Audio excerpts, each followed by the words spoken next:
Alhamdulillahirabbil alamin. Wassalatu wassalamu ala asyrafil anbiya'i wal mursalin wa ala alihi wa sahbihi ajma'in, amma ba'd.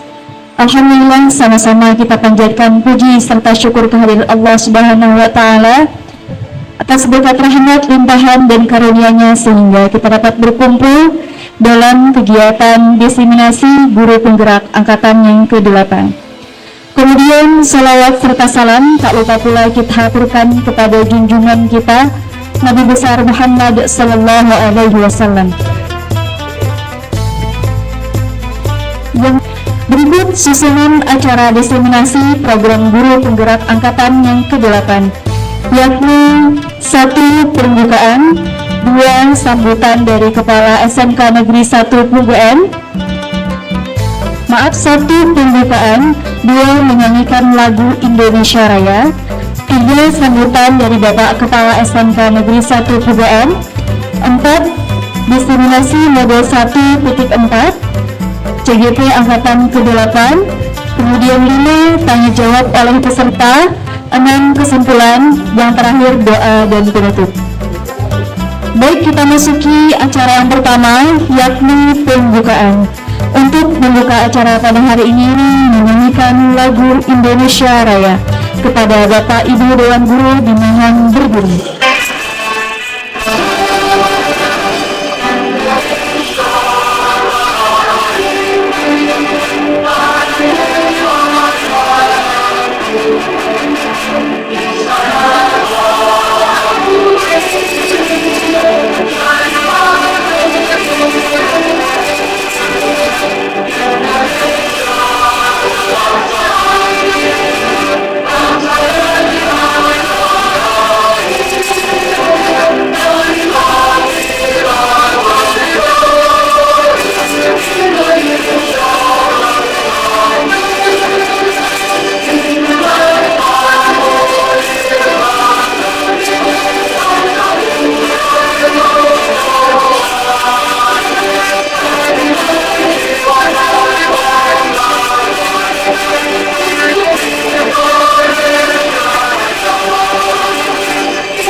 Kepada Bapak Arisdi Kuswandi SPDMM dipersilahkan.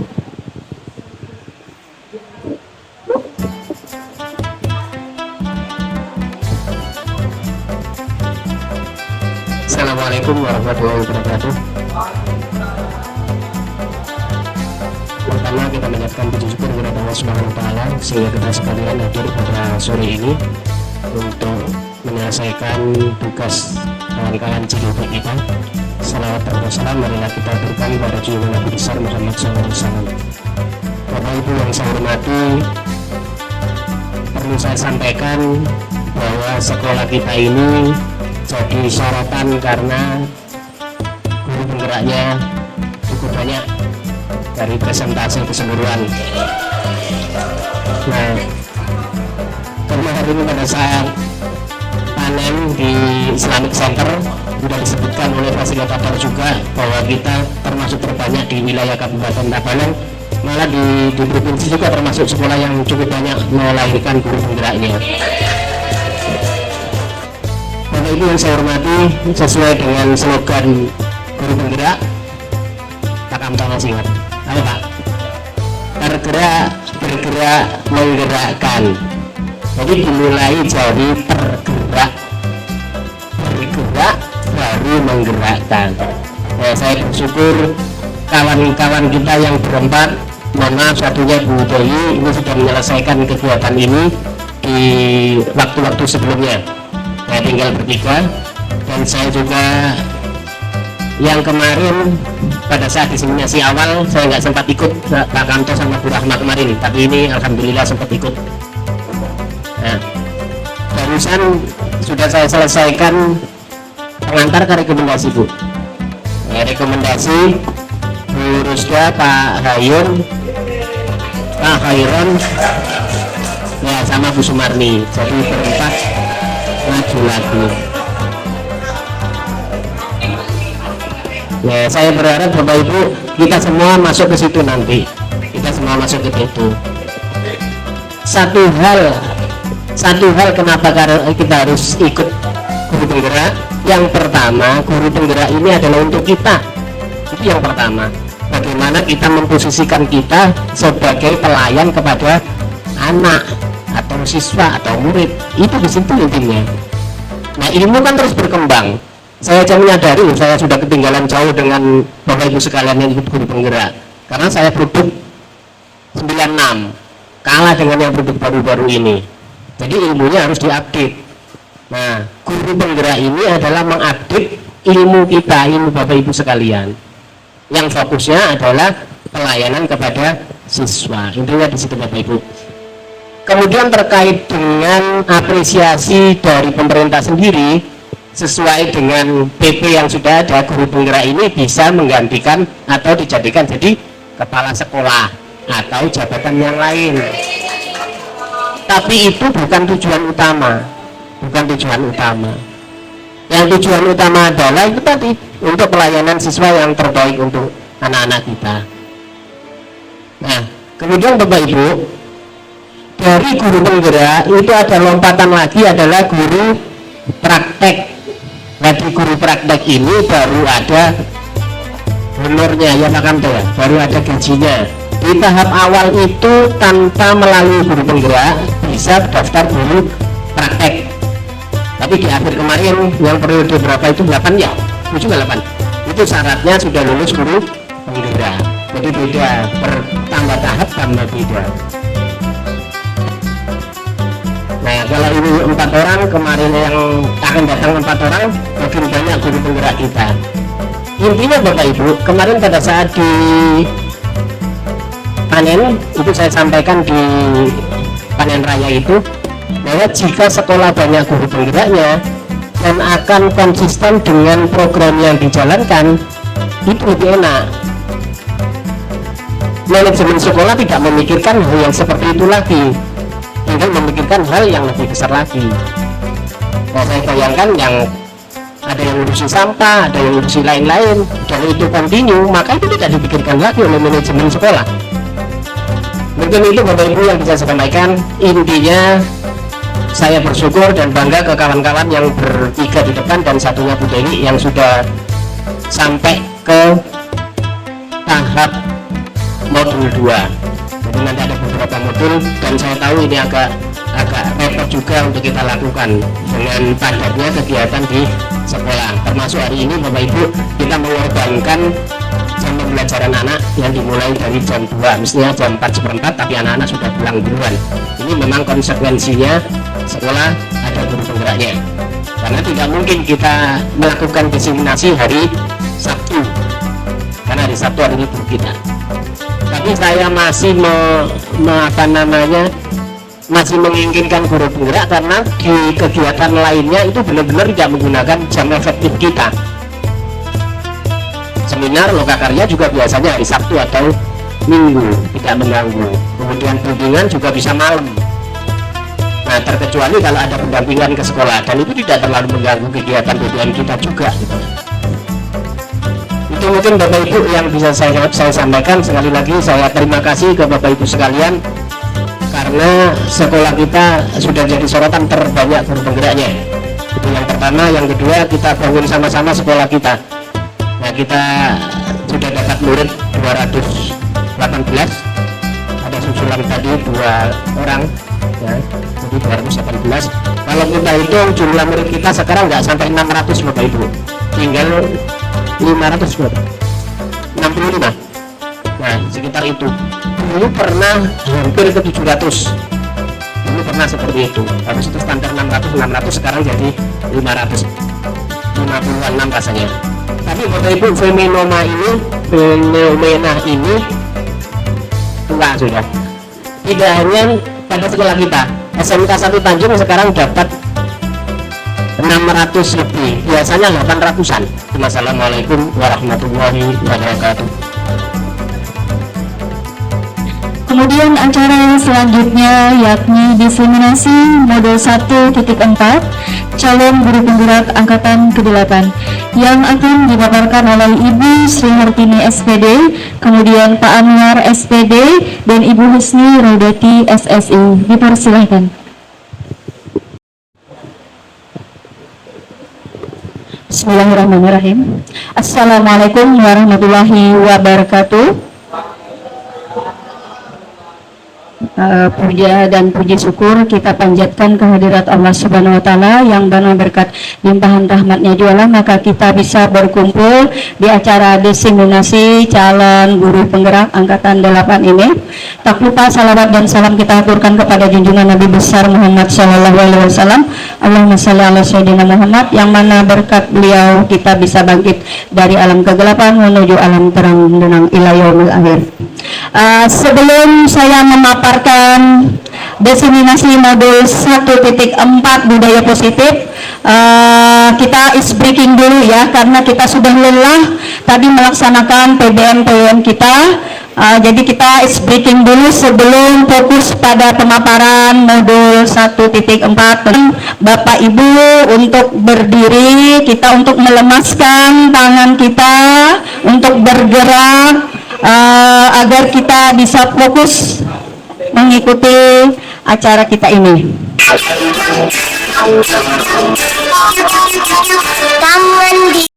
Tangan di yang jauh,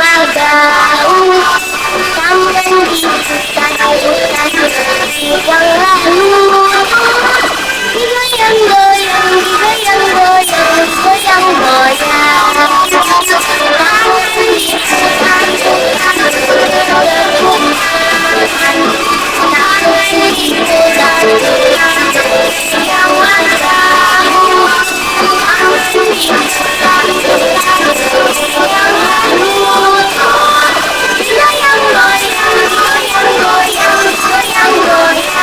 tangan di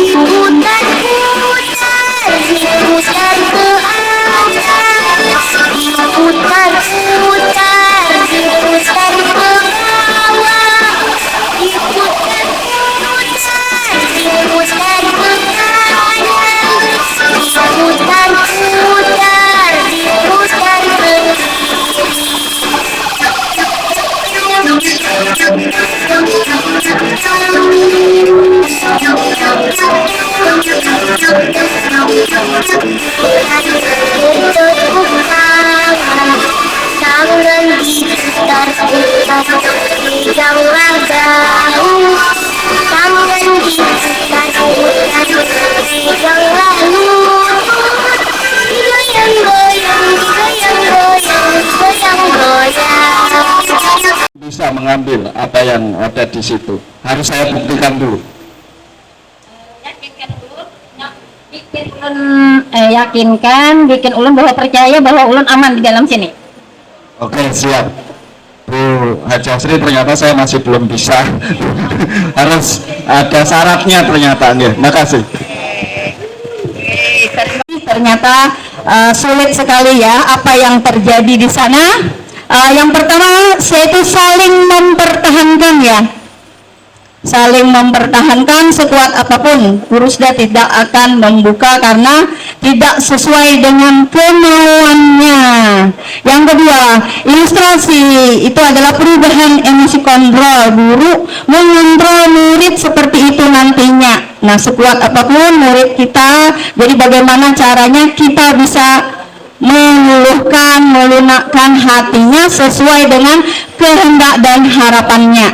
Oke, nah jadi sini ada teori kontrol yang mana ilustrasi guru mengontrol murid. Pada dasarnya kita tidak dapat memaksa murid untuk berbuat sesuatu jika murid tersebut memilih untuk tidak melakukannya. Nah, walaupun tampaknya guru sedang mengontrol perilaku murid, hal demikian terjadi karena murid sedang menginginkan dirinya dikontrol saat itu. Bentuk kontrol guru menjadi kebutuhan dasar yang dipilih murid tersebut. Nah, teori ini menyatakan bahwa semua perilaku memiliki tujuan, bahkan terhadap perilaku yang tidak disukai, ya. Terus ilustrasi bahwa semua penguatan positif, efektif, dan bermanfaat. Terus ada lagi ilustrasi bahwa kritik dan membuat orang merasa bersalah dapat menguatkan karakter. Nah, dalam penggunaannya kritik dan rasa bersalah untuk mengontrol murid menuju pada identitas gagal. Mereka belajar untuk merasa buruk tentang diri mereka. Nah, artinya itu menyadarkan diri sendirinya. Dilanjutkan ilustrasi bahwa orang dewasa, ilusi bahwa orang dewasa memiliki hak untuk memaksa, ya, meminta dengan dibujuk, dirayu, tidak bisa juga. Nah, jadi di sini ada ilusi bahwa orang dewasa memiliki hak untuk memaksa. Banyak orang dewasa yang percaya bahwa mereka memiliki tanggung jawab untuk membuat murid-murid berbuat hal yang tertentu. Apapun dilakukan dapat diterima selama ada sebuah kemajuan. Saat itu pula orang dewasa akan menyadari bahwa perilaku memaksa tidak akan efektif untuk jangka waktu panjang dan sebuah hubungan permusuhan akan terbentuk. Perlahan, sedikit-sedikit, ubahlah sikap perilaku Anda. Namun, bila kita ingin memperbaiki cara utama kita, maka kita akan mengubah kerangka acuan. Ubahlah bagaimana Anda melihat dunia, bagaimana Anda berpikir tentang manusia, dan paradigma Anda. Skema untuk memahami penjelasan aspek tertentu tentang realita. Perubahan paradigma stimulus respon menjadi teori kontrol. Ini stimulus respon yang mana realita kebutuhan kita semua, teori kontrol yaitu realita kebutuhan kita berbeda. Artinya setiap manusia itu berbeda-beda, sama juga dengan pendapat, keinginan itu sama berbeda-beda, ya. Kita mencoba mengubah orang agar berpandang sama dengan kita aja. Respon stimulus, dan di sini teori kontrolnya kita berusaha memahami pandangan orang lain tentang dunia. Nah, terus lagi stimulus kontrol yang ketiga, perilaku buruk dilihat sebagai suatu kesalahan, sedangkan teori kontrolnya semua perilaku memiliki tujuan. Nah, jadi kalau ini berbuat salah itu mungkin ada tujuannya, ya. Terus yaitu tentang makna disiplin positif. Nah, di sini ada makna, kata disiplin positif dalam budaya kita, yaitu makna disiplin memaknai sebagai sesuatu yang dilakukan seseorang pada orang lain untuk mendapatkan kepatuhan. Nah, kita cenderung menghubungkan kata disiplin dengan ketidaknyamanan, ya, yang dimana di sini ada kemerdekaan, disitulah harus ada disiplin yang kuat. Sesungguhnya disiplin itu bersifat self-discipline, yaitu kita sendiri yang mewajibkan kita dengan sekeras-kerasnya, tetapi itu juga sama. Sebab kalau kita tidak cakap melakukan self-discipline ini, diwajibkan menguasai disiplin diri kita, dan peraturan demikian itulah harus ada dalam suasana yang merdeka. Itu nilai-nilai kebijakan.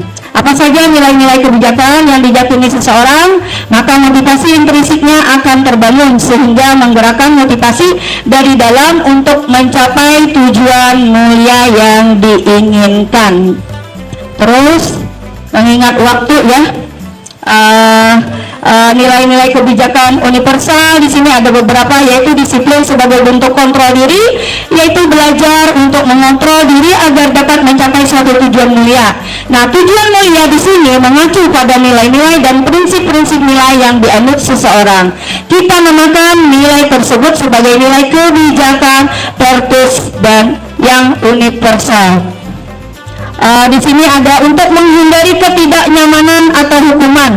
Ini adalah tindakan terendah dari motivasi perilaku manusia. Biasanya orang memotivasi perilakunya untuk menghindari hukuman atau ketidaknyamanan. Akan bertanya apa yang akan terjadi apabila saya melakukannya. Nah, sebenarnya mereka sedang menghindari permasalahan permasalahan yang mungkin muncul dan berpengaruh pada mereka secara fisik, psikologis maupun tidak terpengaruhnya kebutuhan mereka bila mereka tidak melakukan tindakan tersebut. Motivasi ini bersifat eksternal.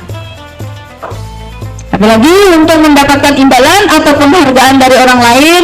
Tadi yang pertanyaan apakah hukuman tadi bisa Anda setuju dengan memberikan imbalan kepada orang lain? Nah, di sini ada salah satu tingkat di atas motivasi yang pertama.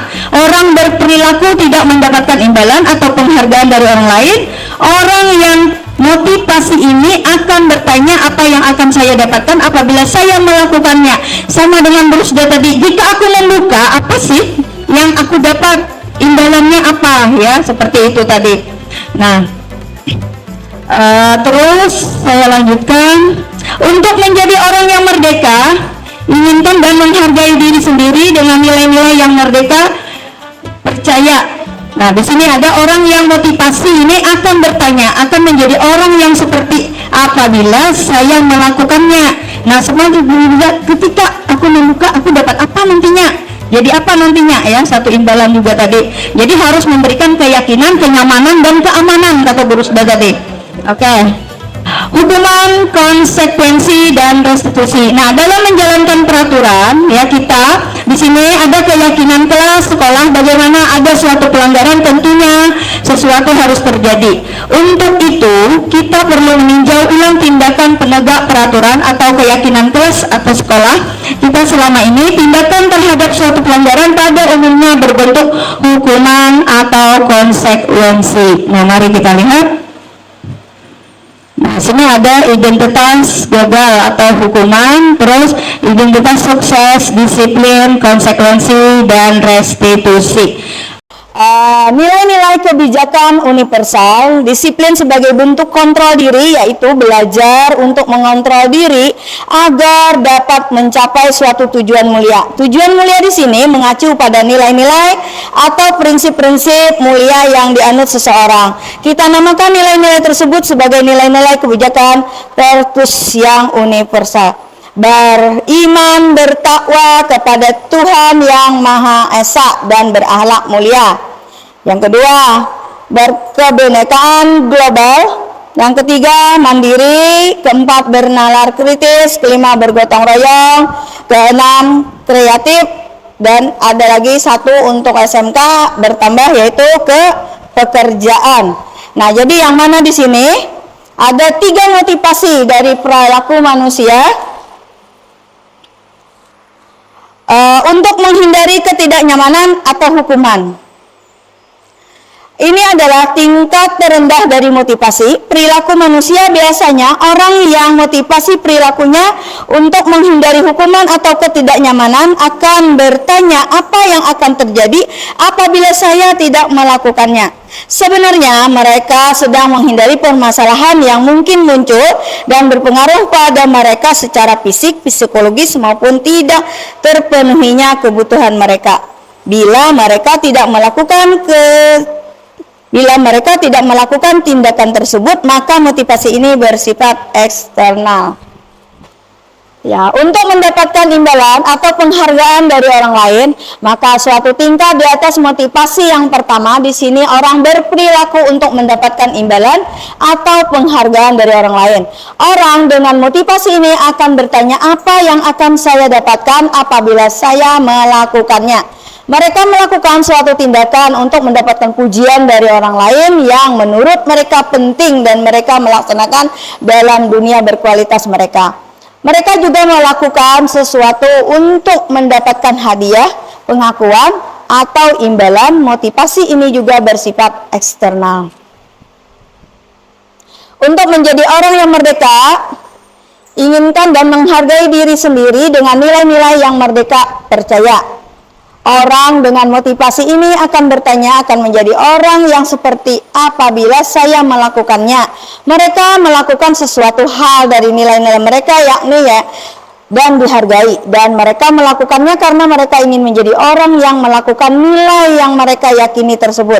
Ini adalah motivasi yang akan membuat seseorang memiliki disiplin positif, karena motivasi berperilakunya bersifat internal, bukan eksternal. Nah, hukuman, konsekuensi, dan restitusi. Nah, dalam menjalankan peraturan ataupun keyakinan kelas, bila mana ada suatu pelanggaran, tentunya sesuatu harus terjadi. Untuk itu, kita perlu meninjau ulang tindak penegakan peraturan atau keyakinan kelas atau sekolah kita selama ini ya. Tindakan terhadap suatu pelanggaran pada umumnya terbentuk hukuman atau konsekuensi. Oke, apa perbedaan antara hukuman dan konsekuensi dan restitusi? Nah, hukuman adalah berdasarkan bagian yang di atas tadi telah saya tampilkan ya. Maka kita bisa menyimpulkan bahwa hukuman bersifat tidak terencana atau tiba-tiba. Nah, biasanya ketika melihat sesuatu yang salah maka langsung menghukum. Ya, dengan cara misal menjemur siswa. Nah, seperti itu, ketika melihat langsung terjadi respon untuk menghukum anak. Dan tidak melibatkan, di sini ada hukuman yang bersifat satu arah, dan pihak guru juga memberikan, dan murid hanya menerima satu hukuman, tanpa melalui suatu kesepakatan. Dan penghargaan dari pihak guru, baik sebelum atau sesudahnya. Hukuman yang memberikan bisa berupa fisik maupun psikis bagi murid yang disakiti oleh suatu perbuatan atau kata-kata. Sedangkan konsekuensi itu sementara disiplin dalam bentuk konsekuensi sudah terencana atau sudah disepakati. Nah, sudah dibahas yang disetujui oleh murid dan guru. Umumnya bentuk konsekuensi dibuat oleh pihak guru atau sekolah dan murid sudah mengetahui sebelumnya. Konsekuensi yang akan diterima bila ada pelanggaran. Pada konsekuensi, murid tetap dibuat tidak nyaman untuk jangka waktu pendek.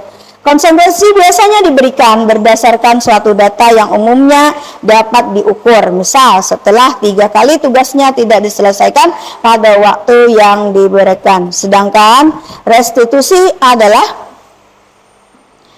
proses penciptaan kondisi murid untuk memperbaiki kesalahan mereka sehingga mereka bisa kembali pada kelompok mereka dengan karakter yang lebih kuat. Itu dosen 2004 ya.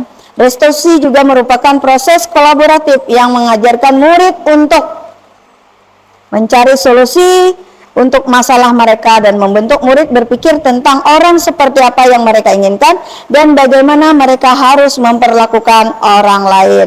Glesom, Gosen, 1996. Oke, selanjutnya hukuman dihukum oleh penghargaan. Kita lanjutkan pengertian tentang ya penghargaan tadi. Yang penghargaan tidak efektif, ada rule 1 ya. Suatu penghargaan adalah suatu benda atau peristiwa yang diinginkan, yang dibuat dengan persyaratan. Jika hanya jika Anda melakukan hal ini, maka Anda akan mendapatkan penghargaan yang diinginkan. Yang kedua, jika saya mengharapkan suatu penghargaan dan tidak mendapatkannya, maka saya akan kecewa dan berkecil hati, serta kemungkinan lain kali saya tidak akan berusaha sekeras sebelumnya. Nah, yang ketiga, jika kita memberikan seseorang suatu penghargaan untuk melakukan sesuatu, maka kita harus terus-menerus memberikan penghargaan itu jika kita ingin seorang tersebut meneruskan perilaku yang kita inginkan. Yang keempat, orang akan berusaha berhenti merokok kalau orang yang berusaha diet menguruskan badan bila diberikan penghargaan hampir pasti tidak berhasil.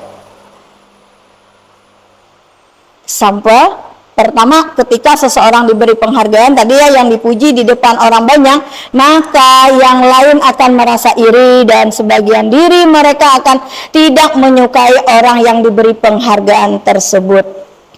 Nah, yang kedua, jika seseorang guru sering memberikan penghargaan kepada murid-muridnya, besar kemungkinan murid-muridnya termotivasi hanya untuk menyenangkan gurunya.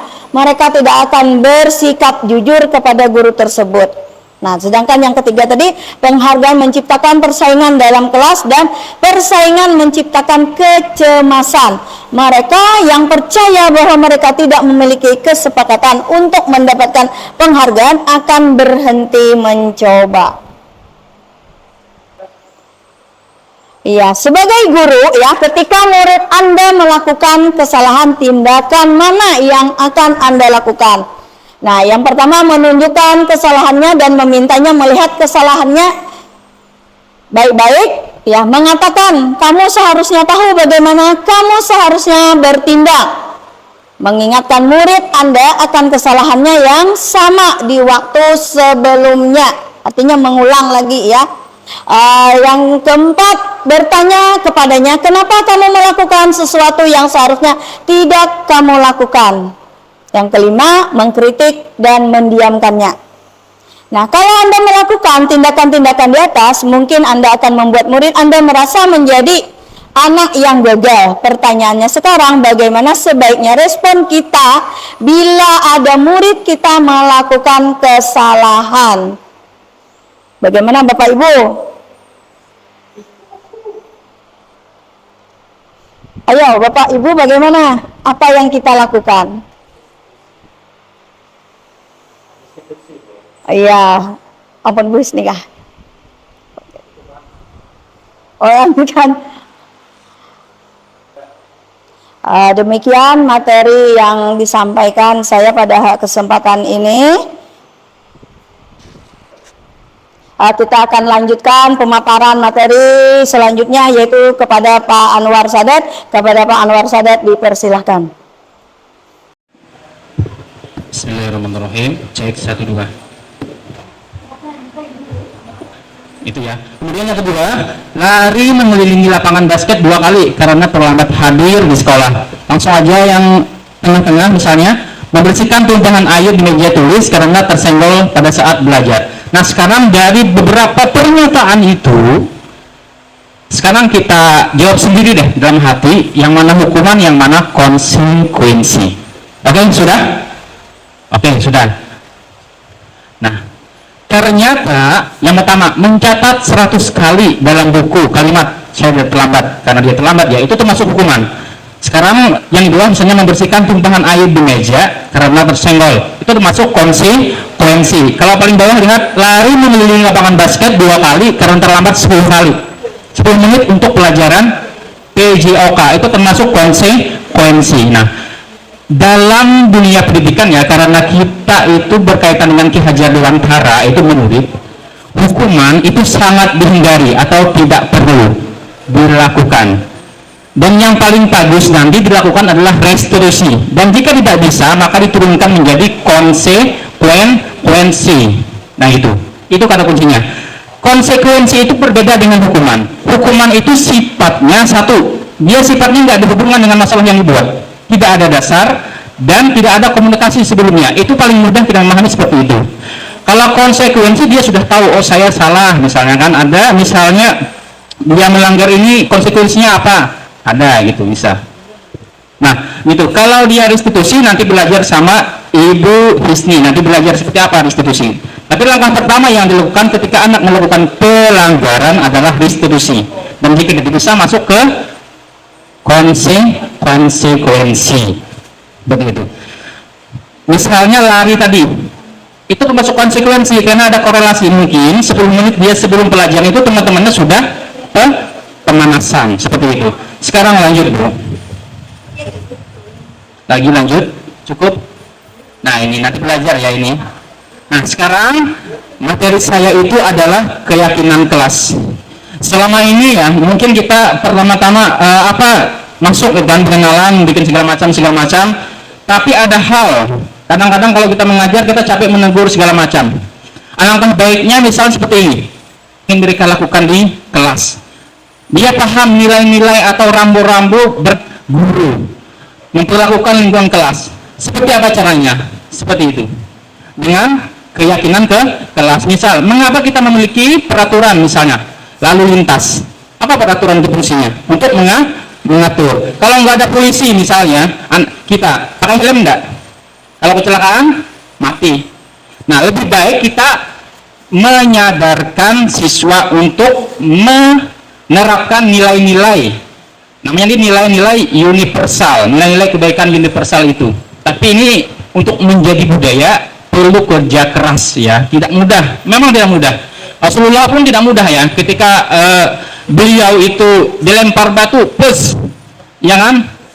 Ketika malaikat itu kalau jatuh darah itu ke tanah, maka kaum siapa namanya saya lupa, itu akan ditimpakan gunung mati semua. Tapi Rasulullah menahan darahnya itu. Kenapa? Karena Rasulullah itu diutus untuk menyempurnakan akhlak. Jadi sebagian kecil dari gambaran itu ada di Ki Hajar Dewantara ini mungkin ya, mungkin dengan pendidikan yang lebih mudah kita pahami karena sifatnya universal. Nah sekarang lanjut, peraturan kelas, ada keyakinan kelas, ada lingkungan positif, ada budaya positif. Nah langkah pertama saat kita masuk, mungkin kita bisa membuat peraturan kelas.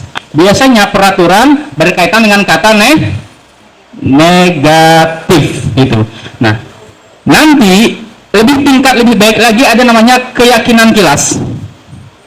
Keyakinan kelas itu iya kata-katanya positif, yang dilarang berkata jorok dan kasar, diganti menggunakan bahasa yang santun, ya kan, baik dan ramah atau hormat, itu lebih kata positif. Nah ketika itu diterapkan, maka akan membentuk lingkungan positif di kelas. Kelas ini bagus, kelas ini bagus, kelas ini bagus, semuanya menjadi sekolah yang positif, yang bagus. Dan akhirnya ketika itu dilaksanakan dalam jangka waktu yang lama, ya melekat ya dalam keseharian segala macam, terbentuklah budaya positif. Dan ini prosesnya sangat lama. Dan kita sebagai guru tetap ya sebagai menuntun, ya kan, mengarahkan, dan terus menjadi tauladan. Lanjut Bu. Nah sekarang kita perhatikan, ada kesepakatan kelas sebelah kanan, sebelah kiri. Kira-kira yang mana yang masuk keyakinan kelas menurut Ibu?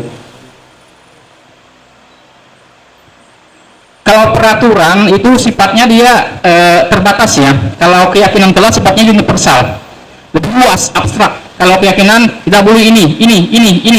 Nah itu. Jadi secara sederhana yang sebelah kanan termasuk ke keyakinan kelas sebelah kanan.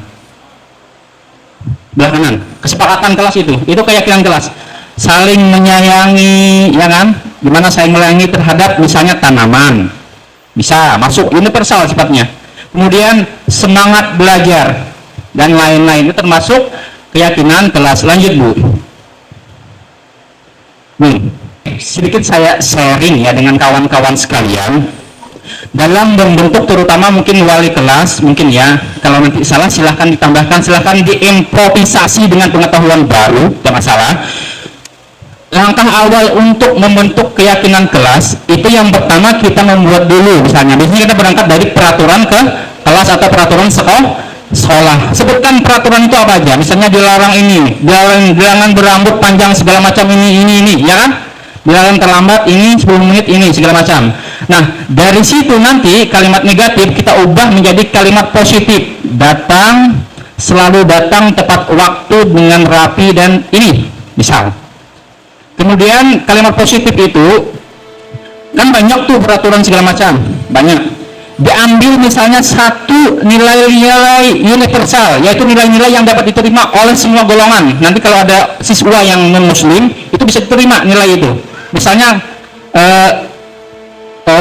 hormat, sikap hormat. Misalnya nilainya adalah hormat. Hormat itu banyak antara teman, antara guru, ya kan? Kemudian misalnya ada lagi sopan, santun, atau saling menghargai, paling mudah. Saling menghargai juga luas itu nanti dari peraturan itu dibuat. Nah, misalnya ada 3 nilai. Yang pertama adalah hormat dulu. Nah, sikap hormat itu kalau kita jabarkan, misalnya satu aja nilai itu misalnya di skala itu terdengar, kalau orang hormat itu terdengar seperti apa dia berbicara? Bicaranya sopan. Ketika berbicara ini lembut, ini segala macam. Kalau yang terlihat orang hormat seperti apa? Terlihat, yang kita lihat anak itu lembut, ya kan? Menjaga sikap dan lain-lain. Kemudian perilakunya seperti apa kira-kira? Mencerminkan nilai-nilai profil pelajar Pancasila itu secara keseluruhan. Nah, kemudian lanjut Bu. Nah ini dia. Kalau dia berbicara misalnya hormat, yuk saya bantu, kan lebih bagus ya, itu hormat dia tuh. Terima, tolong ya, permisi, hormat dia. Itu yang dia ucapkan, yang kita dengar dari anak-anak itu. Kemudian terlihat dia berempati dengan sama lain, teman-temannya, mendengarkan dengan sesama ketika guru menjelaskan, diam ketika temannya mengutarakan pendapat, itu hormat. Itu yang dapat kita lihat sebagai guru. Kemudian akhirnya setelah kita mediasi macam-macam gitu ya, masuk ke konsekuensi. Kenapa kita juga ingin dia bagus di sana juga bagus di sekolah gitu. Nah, ada 5 kebutuhan ya yang dasar perilaku manusia, terutama anak. Nah, 5 dasar kebutuhan itu, 4 diantaranya berkaitan dengan psikologis. 4 itu kesenangan, kebebasan, penguasaan, kasih sayang, dan rasa diterima. Misal kesenangan, kadang-kadang anak-anak itu merasa bosan di kelas, berarti ada kebutuhan yang enggak terpenuhi anak itu. Gimana caranya kita sebagai guru juga melakukan refleksi ya.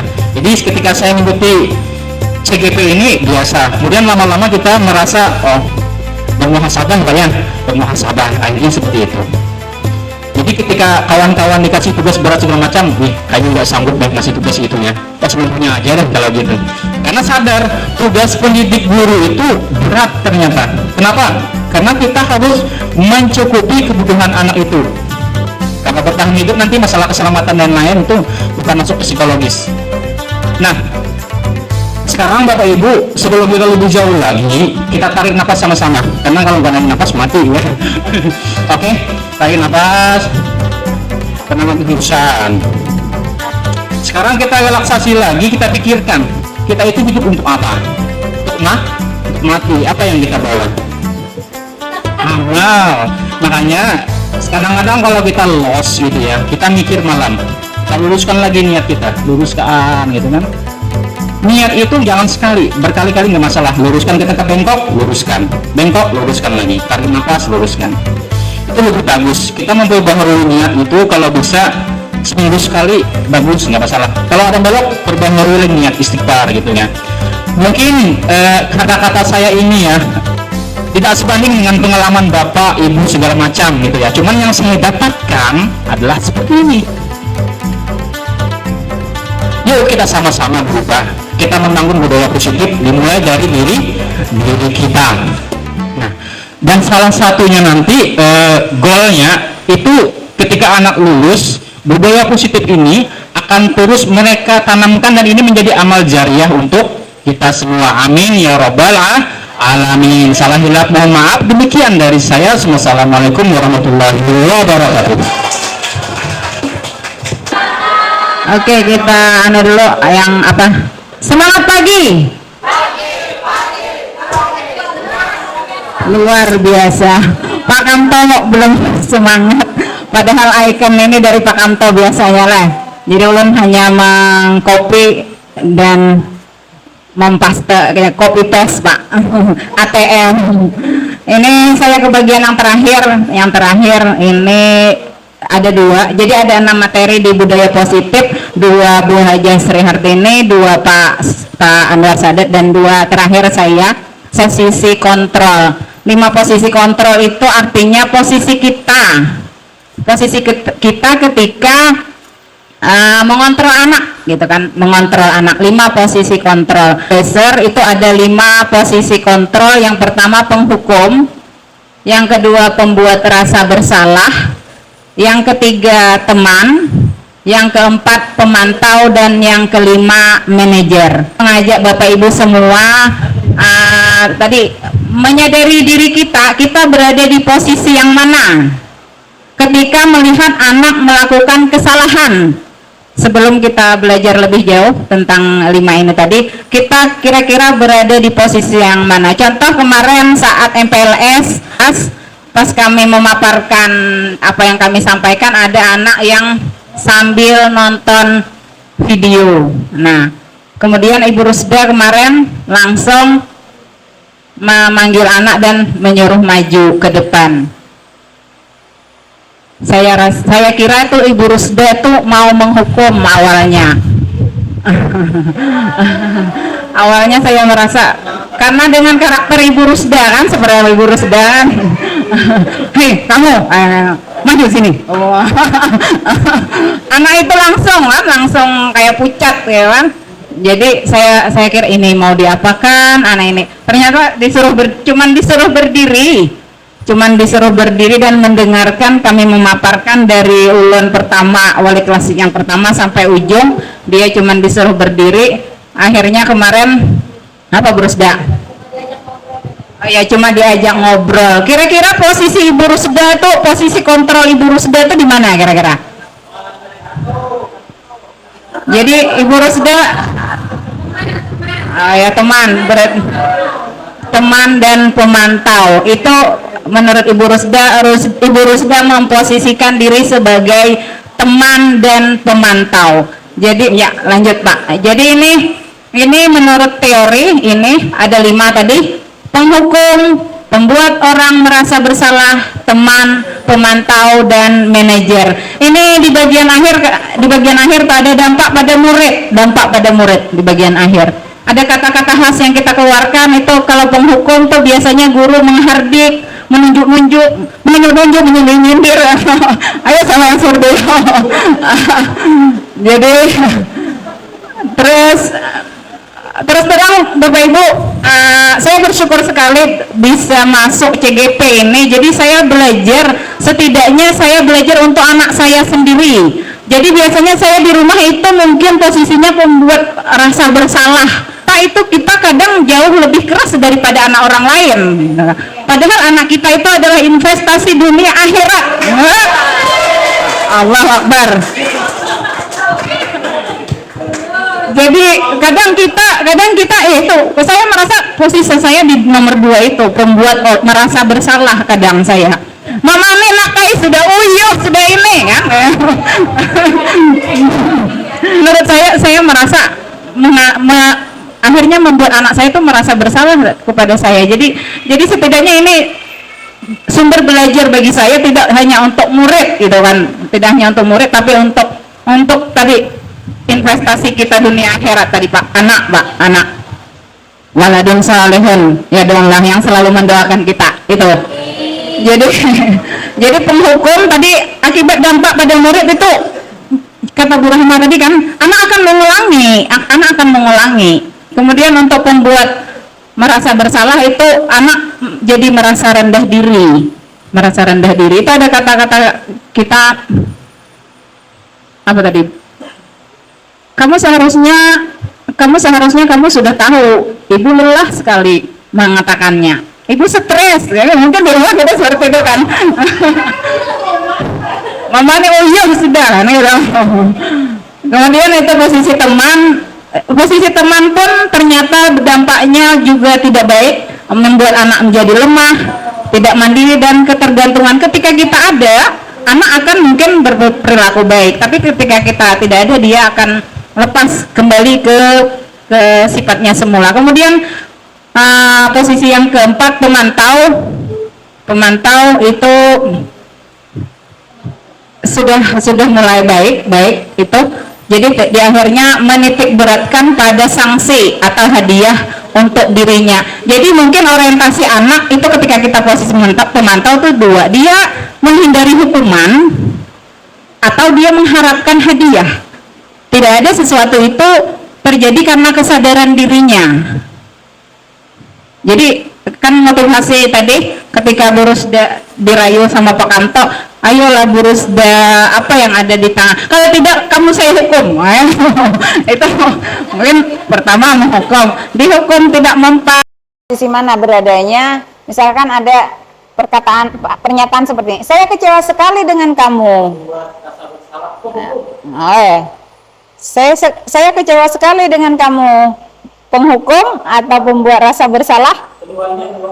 Keduanya? Oke. Kira-kira apa? Ya, oke, kita simpan dulu. Kemudian yang kedua itu ada, kamu tidak pernah benar melakukannya. Itu pembuat rasa bersalah? Iya? Oke, lanjut lagi, ada lagi. Ayolah, lakukan demi ibu. Ayolah, lakukan demi bapak. Ya. Oh ya, teman. Pasti kalau ini seperti, udah pasti ya, teman ya. Kemudian, apakah kamu mau mendapatkan stiker bintang hari ini? Nah, ada stiker bintang, ada hadiah. Pemantau? Iya. Kita lanjut lagi. Ada bagaimana kamu bisa menyelesaikan masalah ini? Bagaimana kamu bisa menyelesaikan masalah ini? Iya. Jadi ada tawaran, gitu kan. Kemudian yang terakhir, kamu selalu yang paling terakhir. Kamu selalu yang paling terakhir. Kamu selalu yang paling terakhir. Mungkin dengan intonasi yang lebih keras lagi kan. Itu kira-kira apa Bapak Ibu? Pembuat rasa bersalah? Apa? Penghukum? Oke, kita simpan dulu. Ini versi jawaban dari yang sudah kami pelajari ya. Ini ya, kita cocokkan tadi. Bagaimana jawabannya tadi? Yang pertama itu adalah membuat orang merasa bersalah. Saya kecewa sekali dengan kamu. Kemudian yang kedua, kamu tidak pernah benar melakukannya. Kamu tidak pernah benar melakukannya. Mungkin seperti itu kata-kata kita mungkin. Jadi yang ketiga, ayolah lakukan demi Bapak Ibu. Ya, benar sekali, ini sebagai teman ya. Kemudian yang keempat ada, apakah kamu mau mendapatkan stiker bintang? Nah, ini ya benar, pemantau ya. Kemudian bagaimana kamu bisa menyelesaikan masalah ini? Ya, manajer tadi ya. Kemudian yang terakhir, kamu selalu yang paling terakhir melakukan ini. Ya, ini sebagai penghukum. Jadi ini posisi yang sering kali kita berada di sini. Secara sadar atau tidak sadar, mungkin kita sudah menjadi penghukum bagi anak kita. Mungkin kita jadi pembuat rasa bersalah. Tapi di antara semuanya ini, kita dianjurkan untuk bergerak di dua saja, jadi di pemantau dan manajer. Jadi pemantau dan manajer. Jadi sebagai penghukum, sebagai pembuat rasa bersalah, dan sebagai teman, itu ketiganya itu akan berefek negatif pada anak. Jadi kita dianjurkan untuk di posisi pemantau dan manajer. Itu kemudian lanjut yang materi terakhir yaitu segitiga restitusi. Kalau tadi sudah disampaikan sama Bu Haja Sri Hartini kan ada motivasi, ada hukuman, ada konsekuensi, dan ada yang terakhir restitusi. Jadi restitusi itu sebagai upaya dari guru atau orang tua untuk menyelesaikan masalah anak, dia kembali ke keadaan yang lebih baik lagi. Jadi untuk melakukan restitusi itu harus melalui tiga tahapan, yaitu yang namanya segitiga restitusi. Segitiga restitusi itu yang pertama ya adalah menstabilkan identitas. Menstabilkan identitas itu jadi ada kata-kata yang kita ucapkan ke anak. Setiap orang pasti pernah melakukan kesalahan. Jadi akhirnya anak itu tidak terlalu down lah ketika dia melakukan kesalahan. Jadi kita ucapkan dulu kata-kata yang membuat dia menstabilkan identitasnya. Setiap orang pasti pernah melakukan kesalahan. Bukan kamu satu-satunya orang yang pernah melakukan ini. Masih banyak orang yang pernah bersalah seperti itu. Jadi itu bagian yang pertama. Kemudian yang kedua adalah validasi kebutuhan. Validasi kebutuhan itu biasanya kata-kata yang harus kita keluarkan ke anak, misalnya, kamu tentu punya alasan mengapa kamu melakukan itu. Kemudian, adakah cara yang lebih efektif untuk mendapatkan apa yang kamu butuhkan? Jadi itu bagian dari kita memvalidasi, membenarkan kebutuhannya itu. Atau kalau anak tidur di kelasnya, tidur di kelas memang enak, ya kan? Enak kan, siang-siang lapar-lapar tidur di kelas, gitu kan? Itu bagian dari kita memvalidasi kebutuhan anak. Kemudian yang terakhir itu adalah menanyakan keyakinan. Nah, kita kembalikan ke nilai-nilai yang sudah disepakati di kelas, di sekolah atau di lingkungan. Jadi misalkan keyakinan kelas mana yang kamu langgar, atau keyakinan kelas mana yang belum kamu penuhi. Nah, seperti itu. Kamu ingin menjadi orang yang seperti apa? Kita kembalikan dia ke keyakinan dia di awal dari keyakinan itu. Jadi itu segitiga restitusi. Ini tadi lebih jelasnya. Kemudian ada tadi ini banyak contoh-contoh kata-kata yang dari guru yang bisa kita sampaikan ke anak. Berbuat salah itu hal yang manusiawi, ya kan? Kita sampaikan ke anak. Kita mulailah membiasakan diri untuk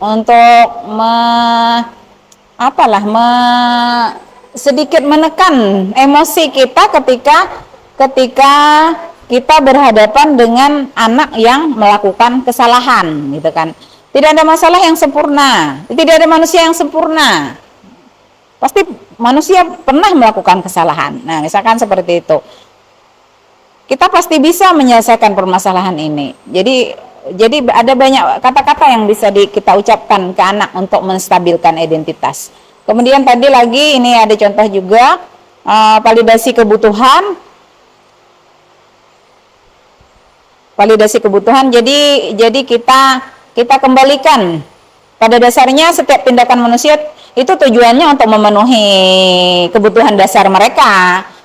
Apakah dia kebutuhan akan powernya sudah terpenuhi, freedomnya, love and belonging itu, cinta dan kasih sayangnya sudah terpenuhi atau tidak. Kadang kan ada anak yang mungkin di rumah kurang kasih sayang. Nah, jadi dia ke sekolah malah mencari perhatian dari guru-gurunya, gitu kan. Jadi kita validasi dulu kebutuhan anak. Kamu bisa saja kan melakukan hal yang lebih buruk lagi, tapi kamu tidak melakukannya. Jadi kita anggap kesalahannya itu tidak terlalu besar lah.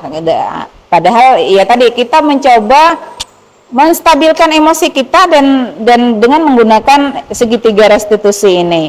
Kemudian lanjut yang terakhir tadi menanyakan keyakinan. Ini ada contoh-contoh ucapan-ucapan yang bisa kita tiru nanti. Apa nilai yang kita percaya di kelas? Misalkan ketika anak melakukan membuli kawannya misalkan. Jadi kesepakatan apa yang sudah kita sepakati, misalkan saling menghormati, misalnya saling menghargai kata. Jadi kita kembalikan ke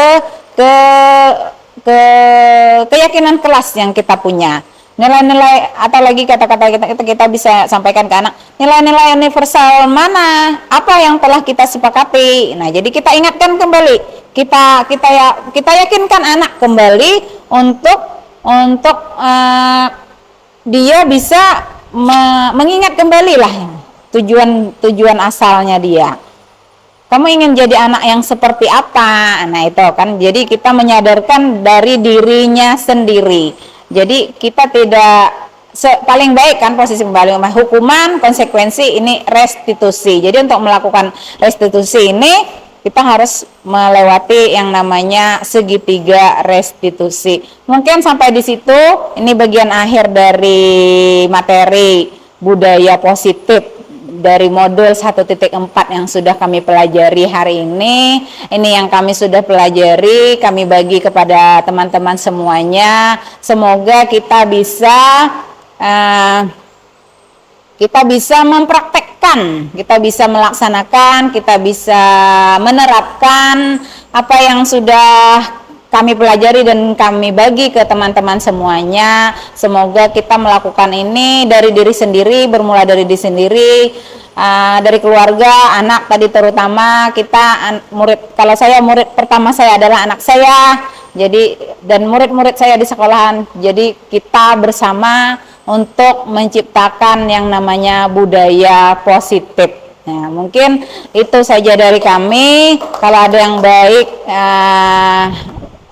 kita ambil, kalau ada yang salah itu kekurangan dari kami. Ulun akhiri, assalamualaikum warahmatullahi wabarakatuh. Kita tidak boleh terlambat.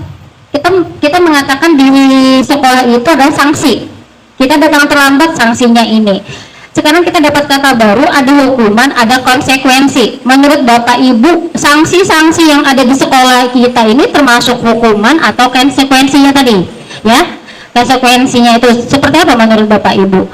Terus dari hukuman-hukuman ataupun konsekuensi yang ada di sekolah, bagaimana membudayakan, apakah perlu kesepakatan bersama, mensosialisasikan dulu agar anak tahu bahwa saat dia melanggar peraturan itu akibatnya seperti ini. Menurut Bapak Ibu seperti apa? Terima kasih. Terima kasih kepada Ibu Rusda ya atas masukannya.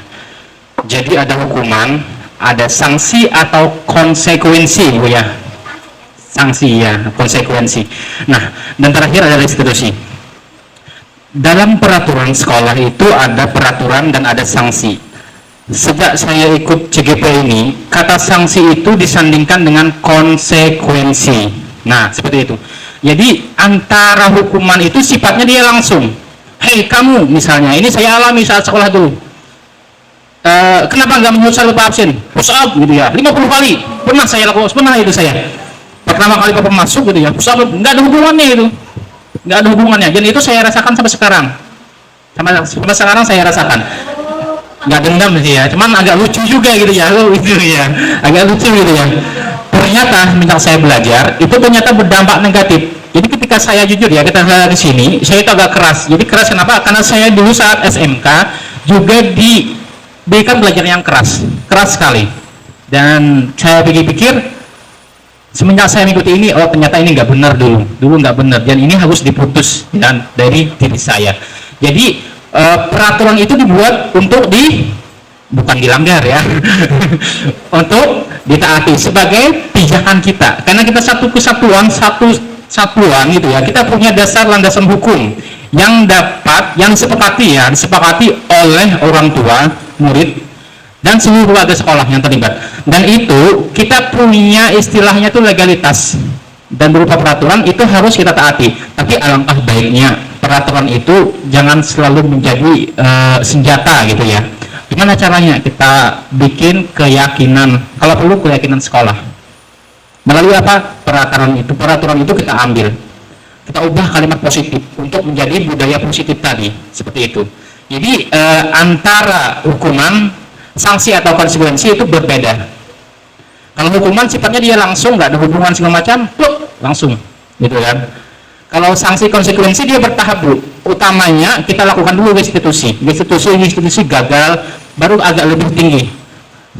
Sekolah itu agak yang lebih tegas lagi kan. Dan kesiswaan itu saya lihat sudah bagus sekali langkah-langkahnya. Bagus sekali itu. Dan saya ketika belajar ini saya baru memahami ternyata ada perbedaan juga hukuman, sanksi, konsekuensi dan restitusi. Seperti itu Ibu. Konsekuensi yang ada hubungannya dengan kesalahan yang dia buat.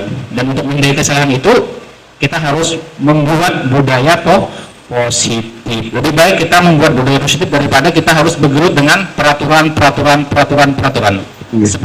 Bismillahirrahmanirrahim. Karena waktunya para azhar.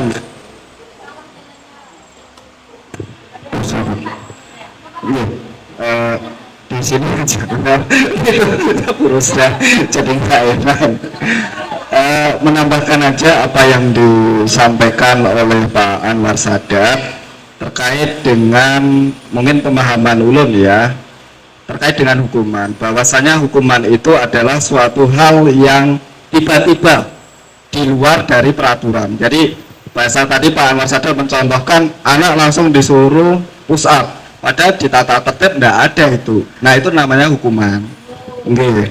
Jadi misalnya di tata tertib nggak ada, masuk kelasnya Pak Kantor, nah 5 menit sudah ini terlambat, ayo yang keliling lapangan. Nah itu baru yang namanya hukuman. Anak tidak tahu sebelumnya bahwa ada peraturan ataupun konsekuensi yang disampaikan. Nah itu yang namanya hukuman.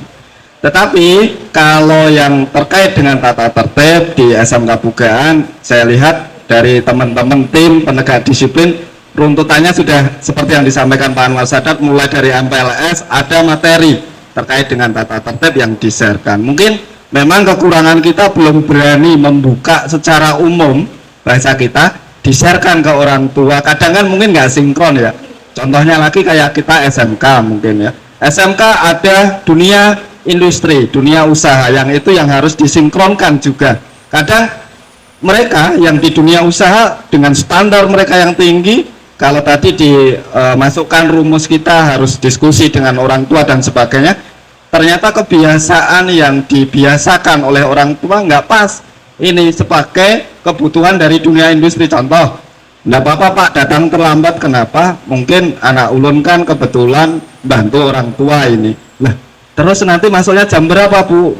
Anu aja nyamannya itu jam 8 Bang. Untung gawean di rumah, anak-anak kawa masuk jam 8. Nah kalau itu ternyata mungkin diaplikasikan misalnya, ternyata dunia usaha, dunia industri melihat kami nggak pakai itu kalau jam 8 dia baru bangun tidur dan sebagainya, baru aktivitas di Dudi.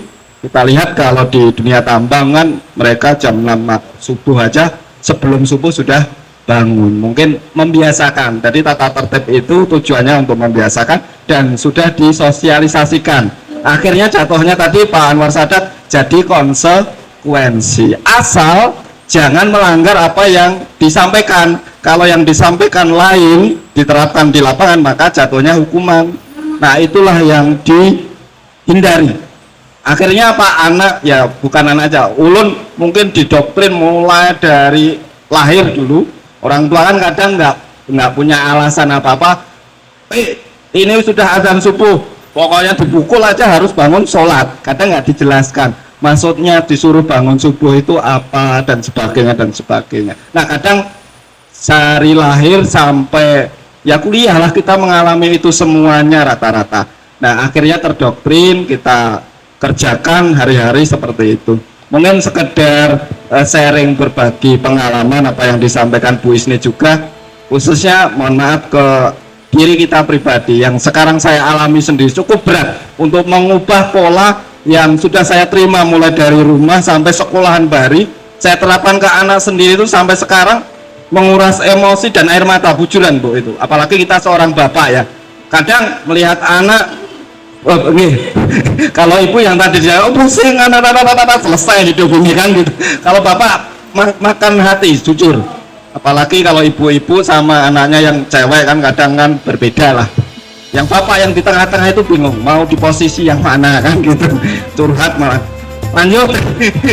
Jadi maksud saya seperti ini, yang mau saya terapkan di rumah, apa yang ilmu yang sudah kita dapat memang sangat berat kalau tidak satu visi misi di dalam keluarga. Apalagi ini sekolah ya, sekolah dengan banyak pemikiran dan sebagainya. Kalau tidak satu visi misi, cuma pengen mengubah satu aturan tetapi hanya satu orang saja, kita tidak membudayakan budaya positif, maka bisa jadi cuma berlaku satu kelas, yang kelas yang lain enggak. Nah begitu yang lain enggak, yang satu kelas tadi umpat, loh Pak yang di sana nggak berlaku kayak gitu. Akhirnya apa? Nggak ada budayanya akhirnya, karena punya pegang maunya masing-masing. Begitu juga tadi kita ilustrasikan di rumah. Saya sudah punya ilmunya ini, maka saya dorong, ayo istriku solehah masuk ke guru penggerak, kita ikut. Siapa tahu lebih mudah kalau yang lain yang madahi kan gitu. Nah saya berharap sama seperti kawan-kawan yang di depan, Bapak Ibu yang sekarang bersemangat sudah dapat rekomendasi dari Bapak 4, kita budayakan positif, yang sebetulnya inti sari dari budaya positif ini ada kesadaran dalam diri anak itu sendiri. Walaupun tanpa diatur di sekolahan, dia lepas dari sekolah tetap memakai keyakinannya tadi. Ya tadi saya kasih contoh anak ulun, misalnya Pak Khairun ya, di pondok dengan kerasnya kayak apa dididik, mungkin belum masuk karena sampai hati, di rumah mungkin lain. Kenapa? Enggak, saya enggak di pondok, sekarang di rumah enggak ada aturan yang sama karena belum masuk ke dalam hati dia. Sama juga anak kita, kalau pas jam belajar mungkin 7.30 dia mau bangun pagi, tetapi begitu hari Sabtu Minggu libur sampai melalur, mungkin seperti itu. Karena apa? Prinsip dia kalau bangun pagi itu berangkat ke sekolah, kalau lambat dihukum orang. Kalau di rumah bangun pagi paling mama bemamai warak tetap aja dikasih nasi kan gitu mungkin. Seperti itu Bapak Ibu. Jadi Baik, kemudian akan ada kesimpulan yang akan disampaikan.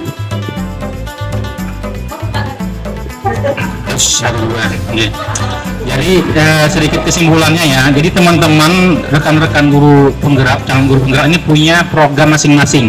Sedikit sosialisasi, kalau Ibu Husni itu terkait dengan peta kebersihan gitu ya. Kalau Ibu terkait dengan gerakan kebersihan. Kalau saya itu gerakan sadar berteknologi. Tadi saat anak-anak di kelas itu sudah kita pernah lakukan. Menaruh HP misalnya, akan melaksanakan pembelajaran dengan teknologi tepat guna segala macam. Nanti kita itu geraknya lain waktu ya, karena waktu Bu ya. Demikian, semoga bermanfaat dari 6 materi ini. Semoga kita dapat melaksanakannya. Demikian, marilah kita tutup sama-sama dengan mengucapkan doa kepada majelis. Subhanallah wa bihamdika, asyhadu an la ilaha illa anta, subhanaka wa atubu ilaik. Wassalamualaikum warahmatullahi wabarakatuh.